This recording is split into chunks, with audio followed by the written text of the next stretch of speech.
ജയശങ്കർ, എന്താണ് അവിടുത്തെ അവസ്ഥ? ഈ ബിന്ദു അവരുടെ മകൾക്കൊപ്പം എത്തിയതാണ്, ചികിത്സയിൽ കഴിയുന്ന മകളെ ശുശ്രൂഷിക്കാൻ വേണ്ടി എത്തിയതാണ് ബിന്ദു. അവരാണ് ഈ അപകടത്തിനിരയായത്.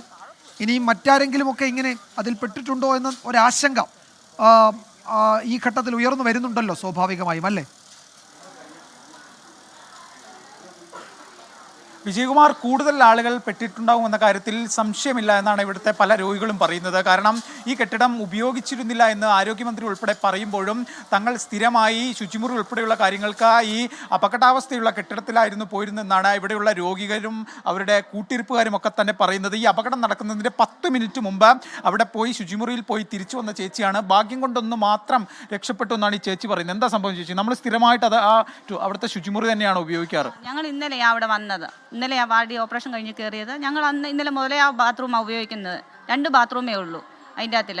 അവിടെ ഞങ്ങൾ കുളിച്ച് 10 മിനിറ്റ് ആയതേ ഉള്ളൂ കുളിച്ചിറങ്ങിയിട്ട്. ഭാഗ്യം കൊണ്ട് രക്ഷപ്പെട്ടു അല്ലേ? ആ, ഭാഗ്യം കൊണ്ട്. ഈ മന്ത്രിയൊക്കെ പറയുന്നത് അത് ഉപയോഗിക്കാത്ത കെട്ടിടമാണ്, അവിടെ ആരും അങ്ങനെ പോകാറില്ല, അങ്ങനെയൊക്കെ പറയുന്നുണ്ട്. അത് നമുക്ക് അവരെന്താ പറയുന്നത് നമുക്കറിയത്തില്ല. ഞങ്ങൾ ഇന്നും അത് കഴിഞ്ഞിട്ടാണ് ഞങ്ങൾ അതുകൊണ്ടല്ല ഞങ്ങൾ ഇങ്ങനെ ഇറക്കി വിട്ടത്. അവിടെ ആയിരുന്നു സ്റ്റേ? അവിടെയായിരുന്നു? ആ റൂമിലായിരുന്നു ഞങ്ങൾ. ആ തകർന്ന ബിൽഡിങ്ങിലായിരുന്നു നിങ്ങൾ താമസിച്ചു?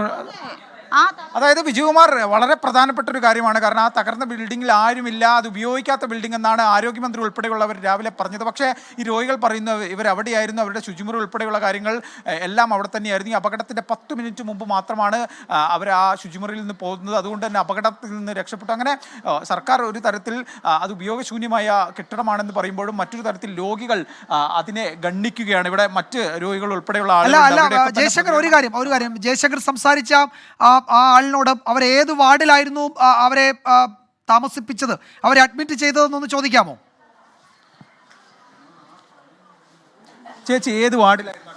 ഞങ്ങൾ 10-ാം വാർഡ്. ഈ തകർന്ന ബിൽഡിങ്ങിലാണോ? തകർന്ന ബിൽഡിങ്.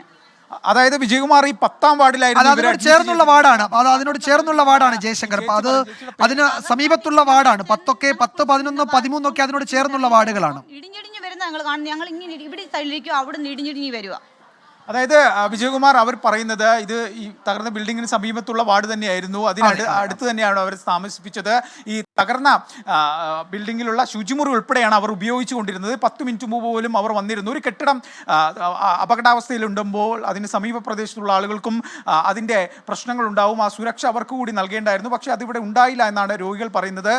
അവർ ഉപയോഗിച്ചിരുന്ന കെട്ടിടം, ശുചിമുറി ഉൾപ്പെടെ ഉപയോഗിച്ചിരുന്ന കെട്ടിടം തകരുന്ന സാഹചര്യം ഉണ്ടായി. അതിനടുത്തുള്ള കെട്ടിടത്തിലാണ് അവരുടെ വാർഡുണ്ടായത്. ഇതെല്ലാം തന്നെ ചേർന്ന് കിടക്കുന്ന ബിൽഡിങ്ങുകളാണ്. ഉപയോഗശൂന്യമായ ബ്ലോക്ക് എന്ന് പറയുമ്പോഴും അതെല്ലാം ചേർന്ന് കിടക്കുന്ന, ബന്ധിച്ച് കിടക്കുന്ന ബിൽഡിംഗ് ആണ്. ഇവിടെയുള്ള മറ്റു രോഗികളും സമാനമായ രീതിയിലുള്ള കാര്യങ്ങൾ തന്നെയാണ് പറയുന്നത്. ചേച്ചി, നമ്മൾ അത്ഭുതം കൊണ്ട് രക്ഷപ്പെട്ടതല്ലേ? സത്യവാ. നടന്ന ജീവിതം തന്നെ കണ്ടിരിക്കാൻ പറ്റത്തില്ല. അതുപോലെ മനസ്സ് തകർന്നു പോയി സാർ. എന്ത് പറയണമെന്നറിയാം. ഇപ്പോൾ ഒരാൾ മരിച്ചു. കൂടുതൽ പേര് കുടുങ്ങാനുള്ള സാധ്യത ഉണ്ടോ നിങ്ങൾക്ക്? ഉണ്ട്. എന്തായാലും ഈ വാർഡിലുള്ള ആളുകളൊക്കെ തന്നെ വലിയ ദുഃഖത്തിലാണ്. അവർ അത്ഭുതകരമായി രക്ഷപ്പെട്ട ഒരു സന്തോഷം പങ്കുവെക്കുന്നുണ്ടെങ്കിൽ പോലും അവർ വലിയ ബുദ്ധിമുട്ട്, വലിയ വിഷമമൊക്കെ വിജയകുമാർ പങ്കുവെക്കുന്നുണ്ട്.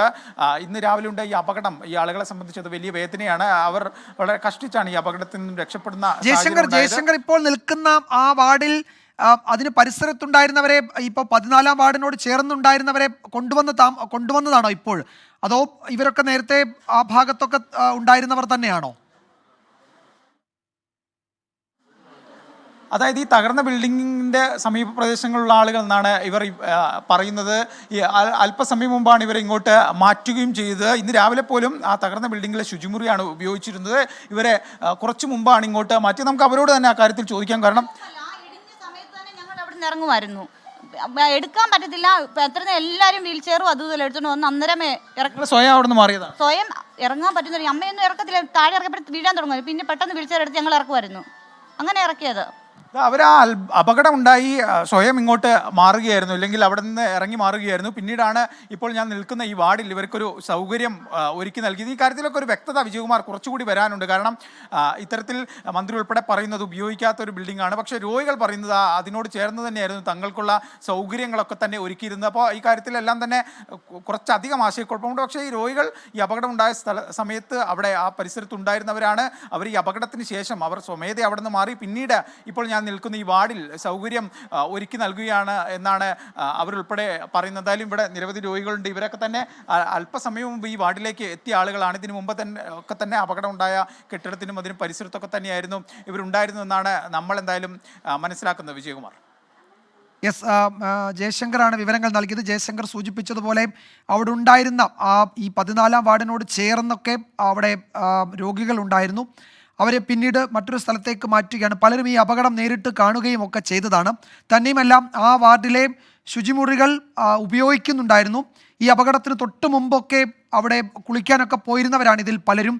അപ്പോൾ അതൊക്കെ ഉപയോഗിക്കുന്നത് തന്നെയായിരുന്നു. അവിടേക്ക് ആളുകൾ പോകുന്നില്ല, അല്ലെങ്കിൽ അത് അടച്ചു പൂട്ടിയതാണ്, അവിടേക്ക് പ്രവേശനം ഉണ്ടായിരുന്നില്ല എന്നൊക്കെ മന്ത്രിമാർ പറയുമ്പോഴും അവിടുത്തെ ശുചിമുറികൾ ഉപയോഗിക്കുന്നുണ്ടായിരുന്നു. ഈ അപകടം ഉണ്ടാകുന്നതിന് മിനിറ്റുകൾക്ക് മുമ്പ് വരെ അത് ഉപയോഗിച്ചവരാണ് ഇപ്പോൾ ജയശങ്കറുമായി അവർ ആ സമയം അവിടെ അത് കെട്ടിടം ഇടിഞ്ഞു വീണ സമയത്തെ കാഴ്ചകളെ പറ്റിയൊക്കെ പറയുകയും ചെയ്യുന്നത്.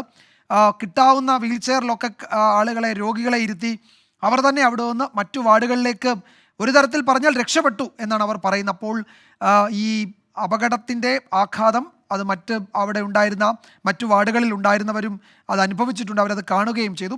ഇപ്പോൾ ദൃശ്യങ്ങളിൽ കാണാം ആ കെട്ടിടത്തിൻ്റെ പല ഭാഗങ്ങളും ഇങ്ങനെ ഇടിഞ്ഞ് ഒക്കെ നിൽക്കുകയാണ്. അതൊക്കെ ഇനിയും പൂർണ്ണമായി അവിടുന്ന് ഇളക്കി മാറ്റി വേണം അത് വീണ്ടും തെരച്ചിലൊക്കെ നടത്താൻ. ഇനിയും കൂടുതൽ ആളുകൾ അതിൽ കുടുങ്ങിയിട്ടുണ്ടോ എന്ന് പോലും ഭയപ്പെടുന്നുണ്ട്, ആശങ്കപ്പെടുന്നുണ്ട് പലരും.